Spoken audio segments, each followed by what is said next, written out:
Howdy folks, Jambareeqi here. I always promised that I would do a video on the Brave Little Toaster movies once I hit 20k subscribers. And guess what? I finally hit that milestone. So today I'm going to be ranking all 3 Toaster movies in celebration. Let's go! The Brave Little Toaster Goes to Mars. The third and final Brave Little Toaster movie opens with the birth of Master Rob's son, Baby Robbie, a little tyke the Toaster and friends swear to protect. However, when a hearing aid who lives in the drawers asks Martians to zap him to Mars so that he can track down a signal, the aliens accidentally abduct the baby instead. So our heroes make a homemade ship to Mars, a planet that turns out to be ruled over by a giant fridge, with a Christmas tree angel called Tintalina serving as a guide for tourists. Now, this isn't a remarkably bad animated sequel, but it is the point where the Toaster movies completely jumped the shark. Every scene reveals one weird twist after another. Like that hearing aid? Well, it turns out that it once belonged to Albert Einstein himself. No, really, the pompous tyrannical fridge? Yeah, he's planning to destroy Earth, and is actually being piloted by the hearing aid's twin brother? Even the cheesiest soap operas on TV aren't this ridiculous with their twists. Look, I'm all for strange movies with bizarre, out there ideas. I love me some wacky nonsense. But Goes to Mars isn't some charmingly creative, surreal adventure. It's more like an AI robot's idea of what a Brave Little Toaster movie should be. There's not really any entertainment to the weirdness, because the movie fails to mind the imaginative opportunities that come with a space travel story. Like, this is definitely the most dialogue-heavy movie of the trilogy. There's more emphasis on characters monologuing, exposition dumping, and disputing than any kind of exciting adventure. I was a pioneer. The most powerful satellite ever built. Well, that you were, but then you sort of... Say it! Say it! I ran out of juice. My guidance batteries died. Kaput! Come to find out it was planned that way. Heck, the film's biggest set piece is actually a full-on election debate, which sure, lets both sides make valid points about humanity's ethics for a musical number. I'm just calling for real cooperation.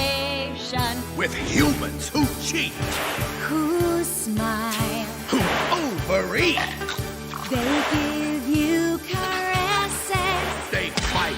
But I kinda doubt that kids want to see their favourite cartoon character debating politics on Mars. A huge mysterious planet where anything at all is possible with the help of animated imagination. No matter how much I hype up how many odd or bizarre things happen in this film, I can't exactly say that actually sitting through it is entertaining. Most of it is kind of boring, with strange stuff just spontaneously popping up now and again. We're floating, west and east we go floating, free and released from the hands that gave us flight. That being said, there are remnants of the franchise's heart sprinkled throughout. You see, Toaster and friends are very adamant to get Robbie back at all costs, and that motive is what keeps the gang going. Everything they do is in the name of saving a little baby, who just so happens to be the son of their beloved master. To be fair as well, Robbie himself is kind of cute, mainly thanks to his adorable baby noises made by voice actress Lucy Taylor.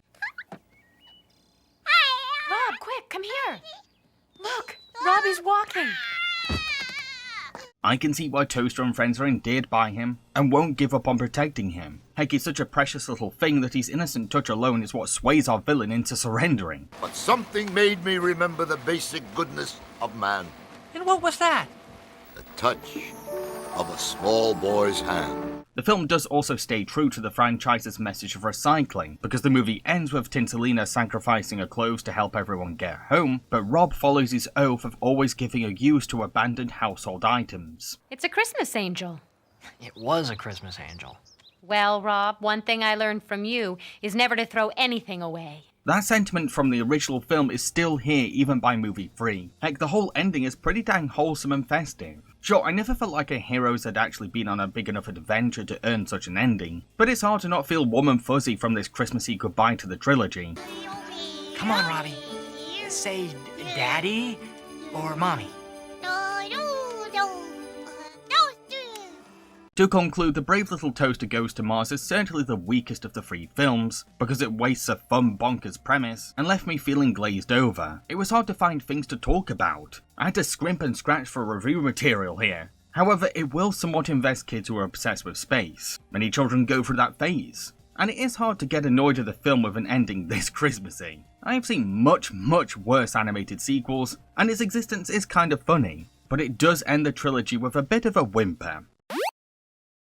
The brave little toaster to the rescue. In the second Brave Little Toaster movie, Rob is writing a thesis for his college finals while taking care of abused or injured animals. Unfortunately, a computer virus ends up crashing Rob's PC, and he loses said thesis. Plus, his assistant, Mac, plans to send Rob's animals to a cruel testing lab. Toaster and friends have to find the source of the PC virus, while also rescuing their animals from a terrible fate. I went into this video expecting myself to rank this particular sequel the lowest, but I've totally changed my mind on a rewatch. Look, I'm not saying that it's some underrated gem of the direct-to-video market, because it does have its issues. I mean, out of every Toaster movie, it's the one that's aged the most, because its plot is very centered on late 90s PC technology, and every computer reference is a product of its time. Do you remember those video guides you get with a Windows 95 or 97? Well, this film has the exact same energy. Now, point the mouse at the start button, bottom left, and click. Oh, look, Maddie, I'm computing. What are you doing? I'm tapping into the information superhighway. Is it far from here? It's right at my fingertips. I can't exactly say that kids today will value its computer education, because the film takes its own creative liberties, or simplifies complicated science, but hey, this is a film series about appreciating vintage technology, and you could see this film as a museum for 90s computers. To the Rescue also has this very cramped atmosphere, mainly due to taking place in a tiny little lab full of caged animals, with the only other major set being a dark, dank basement. That sense of adventure that you expect from a fun Toaster movie isn't here, because a lot of the action takes place behind the computer. The movie's blemishes aside though, it's still a decent sequel that I would take over Goes to Mars any day. Like, I love that Rob has gone on to become an animal activist who nurtures and mends abandoned animals or hurt creatures. It totally goes along with who he is, and builds on his character in the first film, someone who will never give up on the forgotten. This character development makes Rob into a great role model for kids, teaching them empathy for animals, and the kind of career that kids can take if they love animals as much as Rob does. Well, at least you guys are all on the mend. What am I saying? At least.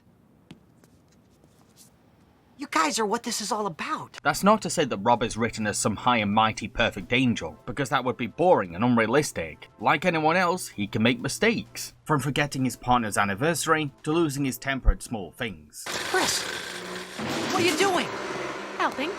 I told you before, he doesn't do kitty litter. Don't yell.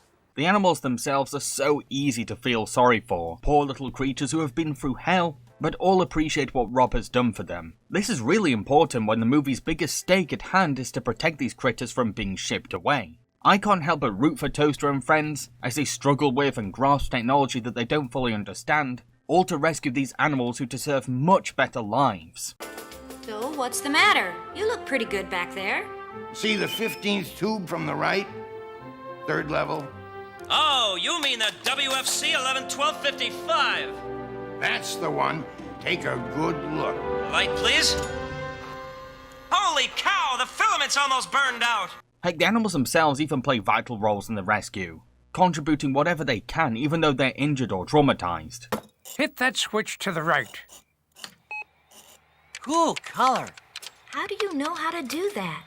Monkey see, monkey do. Oh, and the film's most immature characters, they actually turn out to be the biggest heroes of the whole movie. Like Ratso, a rude and mean rat who puts on a tough front, but you can tell that it's all because he's lived a horrible life that shaped him into a pessimist.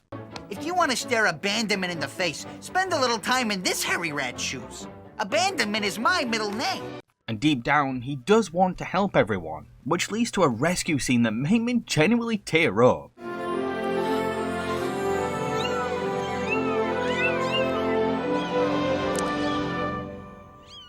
Ratso, a hero. Who'da thunk it? Or Radio, a comic relief character who loves to be the centre of attention, but in this film, he ends up sacrificing his own tube to save the day. He gives up what is basically the equivalent of a human heart to protect animals in danger. That's a shocking display of selflessness that you don't expect from a kids movie. This is a film that wants to show that people can grow and change on their own, even if they made regrettable mistakes or have bad habits. Though we shouldn't let our pride or insecurity stop us from becoming our best selves.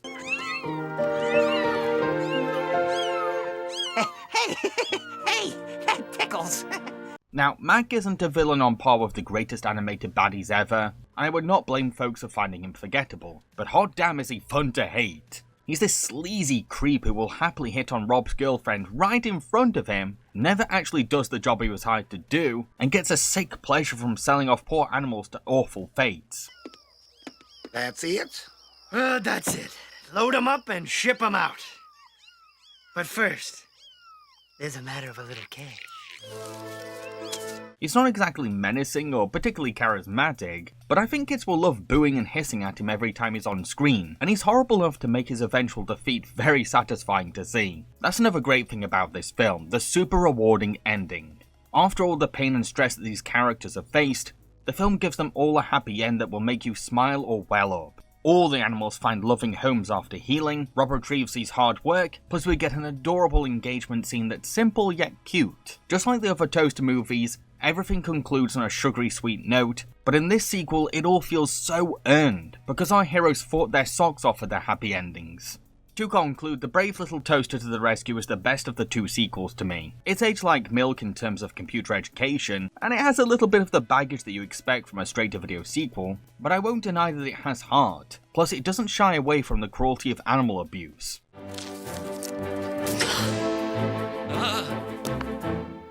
Oh, I'm very sorry, Sebastian.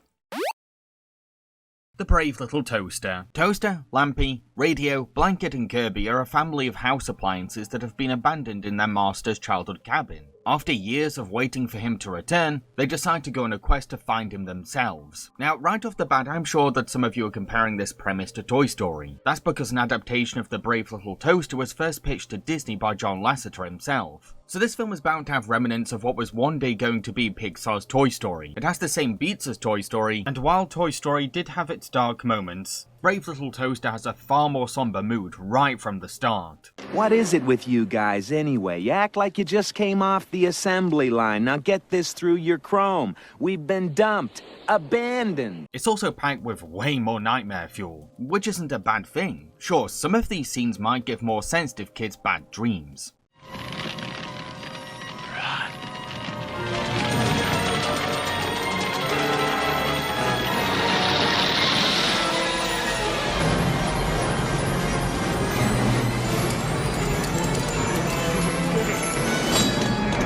But many children love when a story gets scary, because it invests them into the danger and tension, while also teaching them to be wary of outdoor hazards. If anything, I'd say that Brave Little Toaster's crew has it way harder than Andy's toys, because they're not designed for affection or play, but temporary domestic purposes. So in a way, it makes sense that they would be tragically left behind. Plus, none of our heroes are particularly agile characters or built for outdoor adventure, hence why they have to spend a while on developing a travel system before leaving the house. They're disadvantaged right away, which makes us immediately sympathetic towards them.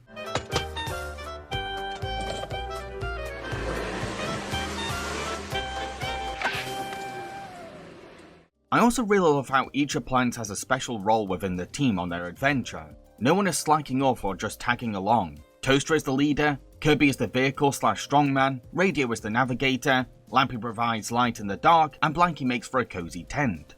Not a single appliance is left useless, and all of them love contributing something they excel at to the quest. Actually, legs would help, you know. Brains wouldn't hurt either. Lay off. As a family, our heroes might squabble a lot, with their arguments fueled by their conflicting personalities, but they do love each other deep down, and will fight tooth and nail to stick together. Damn thee, thou cursed whale! From the depths of hell I stab at thee! I'm on you, idiot. Oh, it's you! Where's Toaster? Heck, their clashing egos not only test their camaraderie, but also inspires very entertaining banter at each adventure stop. Whose idea was it to come this way anyway? Why, it was the lamps, I tell ya! Oh, yeah? Who's supposed to be the big shot navigator around here, Mr. Loudmouth? Mr. Big Loudmouth? The trip itself is full of constant peril, with hazardous obstacles or crooked villains around every single corner. Whenever the appliances are in danger, it's very easy to believe that there will be casualties, or maybe even deaths, because the movie does such a great job at raising the threat.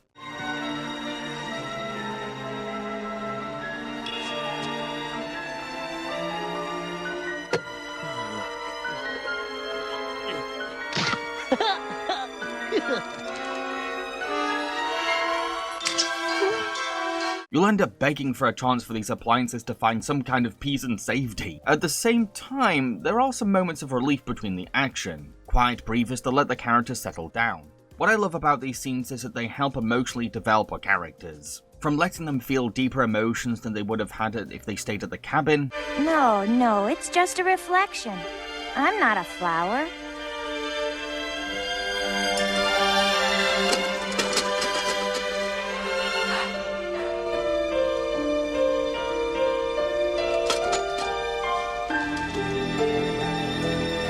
Realizing the benefits of kindness to each other. I mean, you were never this nice to him before. And now all of a sudden you're nice to him all the time, and I don't know. I'm just trying to understand, trying to figure out, exactly what it all means. Well, it's kind of hard to describe. It's like being next to a new loaf of bread. It's these quieter scenes that give the film its depth, and make it more than your average little guys versus the world story. Rob may have left behind his childhood appliances, but he's very eager to find them when he needs to save money as a student, only to be genuinely disappointed to find out that they've gone. Our heroes may be junk to the average Joe, but a nostalgic Rob has personified them, a very common trait for autistic individuals. So maybe he's on the spectrum. Rob's love for retro appliances also sparks the topic of recycling. In an age where people are unhealthily obsessed with updating models, or keeping up with electronic trends, there's a moving charm to a film that asks audiences to treasure appliances for their simplicity, and to not impulsively throw them away in the name of fashion or bandwagoning, especially when our environment is suffering enough as it is from our constant wasteful dumping. Really now, why don't you just go out and buy a new one? Are you kidding? Where could I find another toaster like this? Like that? Probably nowhere.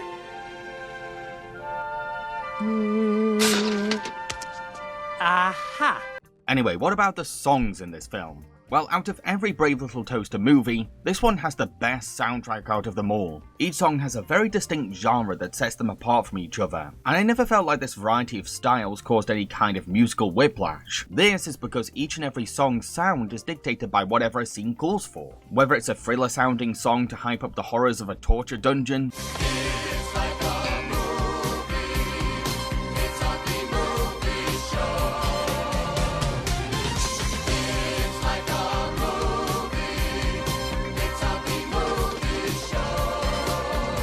or electro synth track about the threat of some scheming modern technology.